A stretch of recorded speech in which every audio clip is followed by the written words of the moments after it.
శరన్నవరాత్రుల దేవీ నవరాత్రుల శుభాకాంక్షలు. అమ్మవారివి ఎన్నో రూపాలు. వివిధ రూపాలలో మనం కొలుచుకుంటూ ఉన్నప్పుడు అమ్మ వివిధ రూపాలలోనే మనకి అనుగ్రహాన్ని ఇస్తారు. ఇంతే కాకుండా ఒక్కొక్క రూపంలో ఒక్కొక్క పాఠం నేర్పిస్తూ ఉంటారు. అందుకే కేవలం కోరికలు మాత్రమే కోరుకుంటూ అలా ముందుకు వెళ్ళిపోకుండా మనిషిగా పుట్టినందుకు తగినంత జ్ఞానాన్ని సంపాదించి ముక్తి మోక్షం వైపు అడుగులు వేసే ప్రయత్నం మనం అందరం చేయాలి.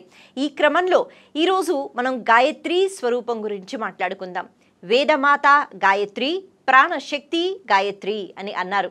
ఇంతేనా అంటే అమ్మవారి గురించి, గాయత్రి స్వరూపం గురించి ఎంత మాట్లాడుకున్నా తక్కువే. అయితే ముఖ్యంగా ఈ రెండు వాక్యముల గురించి అర్థం చేసుకుంటే నిజంగా జీవితం తరించిపోతుంది అని అనుకోవచ్చు. వేదమాత గాయత్రి అంటే వేదమే గాయత్రి స్వరూపం.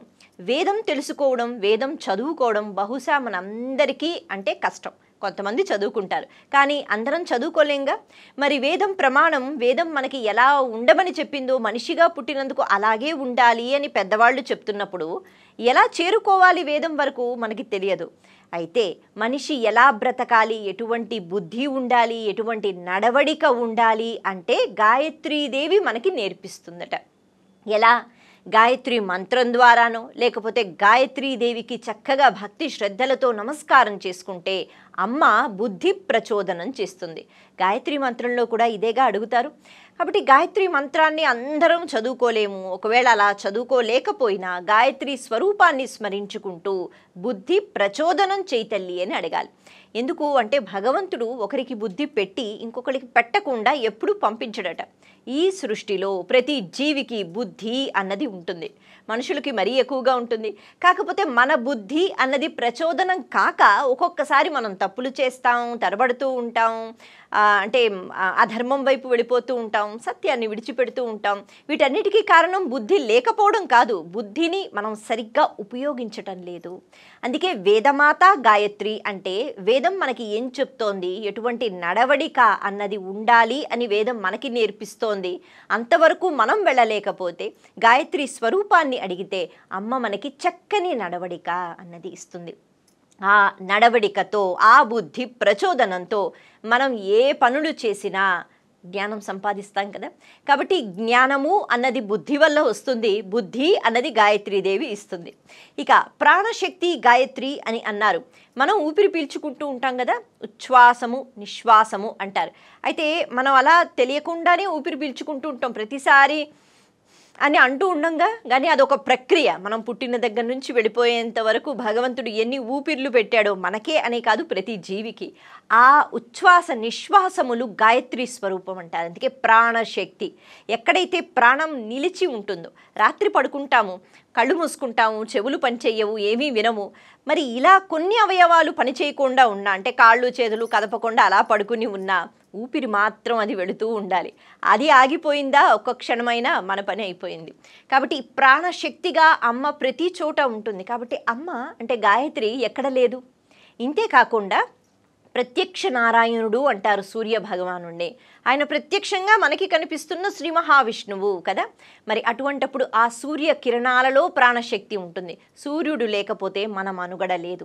ఇలా ఎక్కడెక్కడ ప్రాణశక్తి ఉంటుందో, జీవశక్తి ఉంటుందో, అంటే సూర్యుడి వల్లే పంటలు పండటము, అలాగే వర్షాలు పడటము, ఇవన్నీ మనకి తెలిసిన విషయమే. కాబట్టి సూర్యోపాసన చక్కని ఆరోగ్యం మాత్రమే కాదు, ప్రాణశక్తి, జీవశక్తి మనకి ఇస్తుంది. మరి సూర్యుడిలో ఎవరు ఉన్నారు శక్తి రూపంలో? మళ్ళీ గాయత్రీదేవి. ఎక్కడెక్కడ ప్రాణం ఉందో అక్కడక్కడ గాయత్రి స్వరూపం ఉంది. అందుకే ఇప్పుడు మనం గాయత్రీదేవి ఎక్కడ ఉంది అని అడిగితే ఎక్కడో వేదాలలో, లేకపోతే పండితులు, పురోహితులు, అలాగే అంటే ఉపనయన సంస్కారం కలిగిన వాళ్ళు మాత్రమే గాయత్రీదేవిని ఉపాసిస్తారు అని అనుకోవడం తప్పు. ఎక్కడ పడితే అక్కడ పంచభూతాలలో గాయత్రి స్వరూపం ఉంది. అమ్మ మంచి నడవడిక నేర్పిస్తోంది. అమ్మ ప్రాణశక్తిగా మనలో ఉంది. అందుకే మన పెద్దవాళ్ళు ఒక మాట చెప్తారు, అందరూ గాయత్రి మంత్రం చదువుకున్నా చదువుకోలేకపోయినా ఏదో ఒక మంత్రం తీసుకుని, సరే ఏ మంత్రము మనకి రాదు అంటే గనక ఏదో ఒక నామం వచ్చి ఉంటుంది కదా. శ్రీరామ జయరామ జయ జయ రామ అనో, లేకపోతే గం గణపతయే నమః అనో, లేకపోతే ఓం దుర్గాయే నమః అనో, ఇలా అనేక నామాలు ఉన్నాయి, ఎన్నో నామాలు ఉన్నాయి. వాటిని ఏదో ఒక దాన్ని పట్టుకుని, ఎందుకంటే పరబ్రహ్మ స్వరూపం అంతా ఒకటే, విభిన్న పేర్లతో రూపాలతో మనం కొలుచుకుంటాం. కాబట్టి ఏదో ఒక నామాన్ని పట్టుకుని మనం ఎలాగో ఊపిరి తీసుకుంటూ ఉంటాం, విడిచిపెడుతూ ఉంటాం, చక్కగా ఒక ధ్యానము అనేటట్టుగా ఆ క్రమంలో భక్తి శ్రద్ధలతో కూర్చుకుని మనం ఎప్పుడైతే ఈ నామాన్ని మెల్లగా పలుకుతూ ఉంటామో ఆ నామం, ఆ స్వరూపాన్ని గుర్తుకు తెచ్చుకుంటూ గాయత్రి ఉపాసన చేసినట్టే అన్నారు. ఎందుకంటే అమ్మ ఎక్కడ ఉన్నారు? మనలో ప్రాణం రూపంలో ఉన్నారు. అమ్మ లోపలే ఉన్నారు కాబట్టి అమ్మని అలా స్మరించుకుంటూ మనం ముందుకు వెళ్ళిపోవచ్చు అని మనకి చెప్తూ ఉంటారు. కాబట్టి గాయత్రీదేవి ఉపాసన చాలా ముఖ్యం. కారణం ఏమిటి అంటే ఋషులు మునులు చాలా కష్టపడి వాళ్ళు తపస్సులు కొన్ని సంవత్సరాలు కఠోర తపస్సు చేసి భగవంతుణ్ణి దర్శించుకున్నారు. అలా దర్శించుకున్న తర్వాత కొన్ని శక్తులు పొంది మనకి పురాణాలను, వేదాలను, ఇతిహాసాలను అందించారు. మన పని కేవలం వాటిని ఒక్కసారి చదువుకుని మనం ఎలా బ్రతకాలో తెలుసుకోవడం. దీనికి ముఖ్యంగా కావలసిన బుద్ధి ఏదైతే ఉందో ఇది వేదమాత అయిన గాయత్రీ దేవి మనకి ఇస్తుంది. గాయత్రీదేవిని 3 రూపాలలో కొలుచుకుంటారు.